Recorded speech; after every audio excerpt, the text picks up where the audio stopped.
And you're also going to learn the extraordinary role that your gut health plays in your immunity, energy, mental health, estrogen production, and so much more.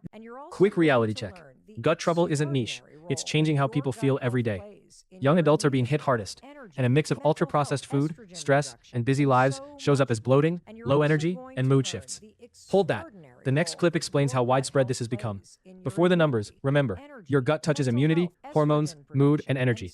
Now listen to what the data shows. It does seem like everybody I know has a gut issue. It's like the bloating and the IBS. Are you finding that in your clinical practice? Gut issues seem like they're on the rise? They're absolutely on the rise. And as a gastroenterologist, all I see are gut issues. So, I've always seen a lot of gut issues. But if we look nationally, there was a study done last year by MDVIP, and they found that 2/3 of Americans suffer from gut issues. The highest number is in the 18 to 44 age group. Why? 73%. I think a lot of it has to do with the food that they're eating. They're eating more ultra-processed foods. They're busy. They're on the go. I think there's a lot of stress, and that has a profound impact on the gut. And I think they're also more aware, which is good, right? I mean, it's good to be aware that, this isn't functioning properly. But that's the highest percentage.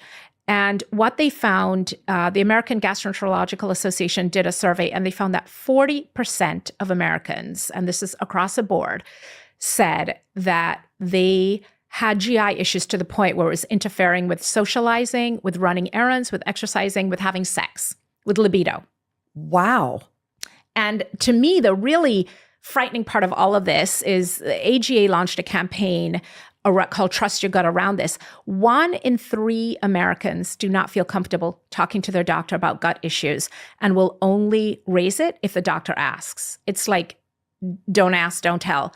Because of embarrassment. And honestly, Mel, this was a reason when I read this last year, I was like, oh no, I've got to do something about this. Like, I want people to be a medical detective. Like, you turn around and take a look at that poo. You tell me what it looks like. If you need to poke around in it with a stick, understand, why do you have gas? Why are you bloated? Why are you backed up? We have to educate people about this, how this works. And the education that I see out there is mostly the biohacking, take this supplement, do, this crazy diet.